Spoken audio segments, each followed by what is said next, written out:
আমারে ভুইলা যায়েন না প্লিজ। ভুল কইরাও যদি ভুইলা যান, আমি জানলে কষ্ট পাও।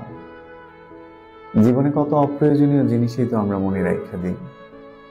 কবে কোথায় কোন পথে হাঁটতে গিয়ে হোঁচট খাইলাম, অদেখায় তার কাটায় লাইগা শখের জামাটা ছিঁড়ে গেল।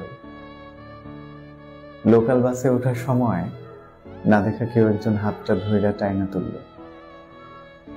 জীবনে অপ্রয়োজনীয় এমন অনেক কিছুই থাকে যা মনে না রাখলেও চলত, তবুও আমরা মনে রাখি, আমাদের মনে থাকে। আপনি আমারে ভুইলা যায়েন না প্লিজ। ফুল হয়ে যাওয়া ফোনের স্টোরেজের মতো যদি কখনো মনের মেমোরি পরিপূর্ণ হয়ে যায়, যদি স্টোরেজের প্রয়োজনে কোনো কিছু ডিলিটও করা লাগে, আপনি অন্য কিছু ডিলিট করেন, তবুও আমারে থাকতে দিয়েন মনে। যত্নে রাখেন কিংবা অযত্নে।